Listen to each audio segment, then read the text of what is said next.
प्यारे दोस्तों, एक महात्मा जी अपने कुछ सेवादारों के साथ एकांत में कुटिया बनाकर रहते थे। महात्मा जी एक प्रबुद्ध प्रवचनकर्ता की तो थे ही, साथ ही साथ उनमें ज्योतिषी का ज्ञान भरपूर था। उनमें समाज के हर छोटे बड़े समस्याओं का भी ज्ञान था, उसमें गहरी पैठ थी।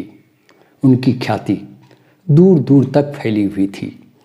दूर दूर से लोग अपनी छोटे बड़े समस्याओं को लेकर उनके पास आते थे और उसका समाधान जानकर खुशी खुशी विदा होते थे। उनसे जो भी दान के रूप में महात्मा जी को मिलता था, उससे वे अपने और अपने सेवादारों का भरण पोषण करते थे। एक बार एक गरीब किसान उनके समक्ष प्रस्तुत हुआ। उसने कहा, हे महात्मा जी, मुझे काफ़ी इंतजार के बाद, ईश्वर से मन्नतें मानने के बाद मुझे एक पुत्र रत्न की प्राप्ति हुई है।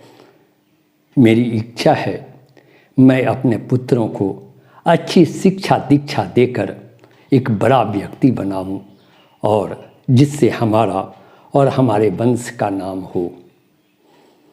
लेकिन मेरे साथ मजबूरी यह है कि मैं एक गरीब किसान हूँ।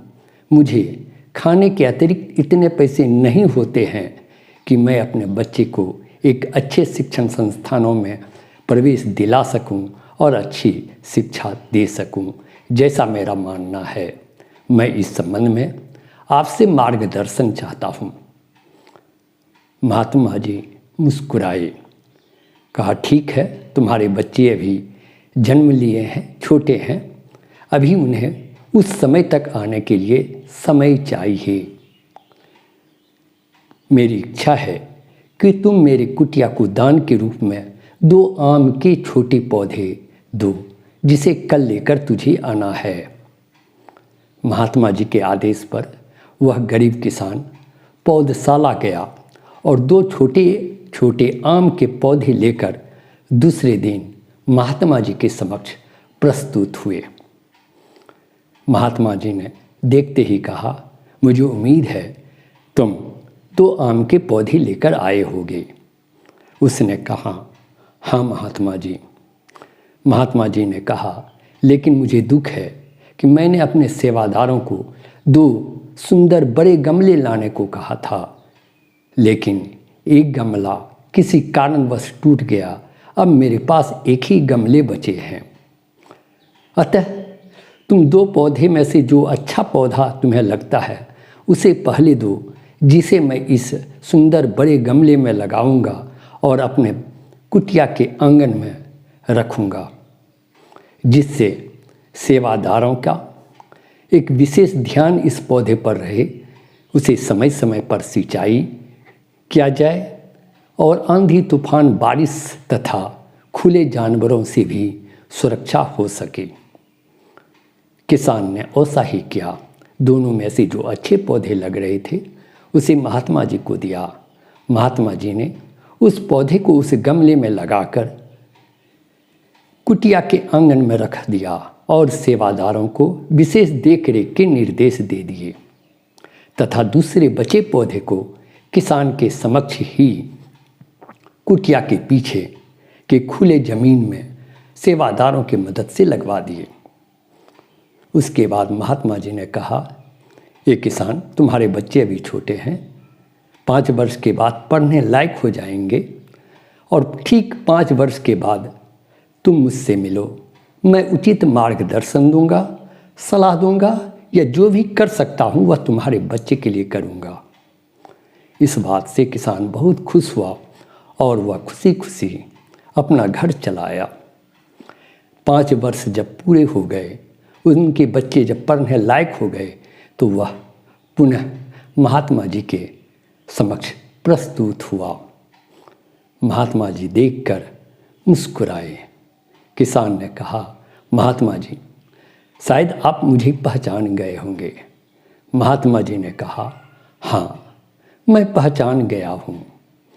तुम्हें अपने बच्चे की पढ़ाई लिखाई, शिक्षा दीक्षा की चिंता है। मैं उसका समाधान भी करूँगा। लेकिन मुझे याद है तूने 2 आम के पौधे दान के रूप में मुझे कुटिया को दिया था, चलो पहले उसको देख लें। किसान को लेकर महात्मा जी आंगन वाले पौधे के पास गए। पौधे बहुत सुंदर दिख रहे थे। सेवादारों की देखरेख में पत्तियां काफ़ी हरी हो गई थी, घनी हो गई थी। उनके छोटी छोटी तने और पत्तियां चमक रही थी। क्यों ना चमके, सेवादारों का विशेष ध्यान था, धुलाई होती थी और जिससे कुटिया की शोभा बढ़ रही थी। किसान बहुत खुश हुआ। महात्मा जी ने कहा, एक पौधे और भी तुम्हारे हैं जो आश्रम के पीछे लगे हैं। देखो, मैं भी 2 महीने से उसे देख नहीं पाया हूँ, चलो उसे देखते हैं। किसान को लेकर महात्मा जी कुटिया के पीछे पहुँचे। वहाँ उस जगह एक वृक्ष खड़ा था। आम के उस वृक्ष में मंजरियाँ आ गई थी, आम के छोटे छोटे फल भी उग आए थे। महात्मा जी बोले, यही वह दूसरा पौधा है। इस पौधे ने आंधी तूफान बारिश भी झेली, जिसकी मजबूती पाने के लिए उसकी जड़ें जमीन के अंदर तक गई और आज ये एक विशाल वृक्ष बनने वाला है। हे किसान, तुझे अपने प्रश्नों का उत्तर मिल गया होगा। मेरे प्यारे साथियों, मैं नवोदय विद्यालय में 33 वर्षों तक शिक्षण कार्य संपन्न करने के बाद सेवानिवृत्त हुआ हूँ। मैं अपने अनुभव के आधार पर दावे के साथ कह सकता हूँ कि किसी भी बच्चे के पठन पाठन में के लिए पिता की आर्थिक स्थिति किसी भी कोने से जिम्मेदार नहीं होती। नवोदय विद्यालय में कार वाले के भी बच्चे पढ़ते हैं, गरीब मजदूर किसान के भी बच्चे पढ़ते हैं, लेकिन मैं इस गरीब किसान बच्चे के प्रत्येक बच्चे को भी बड़ा होते हुए देखा है। सिर्फ ज़रूरत है अपने बच्चे में पढ़ने की लगन पैदा करने की, वह जज्बा और जुनून पैदा करने की, जिससे वह रोज़मर्रे के आने वाली छोटी मोटी समस्याओं को झेलते हुए आगे बढ़े, पढ़े और बड़ा बने। निश्चित बड़ा होगा। ये मेरा इस शिक्षक का आशीर्वाद है। धन्यवाद।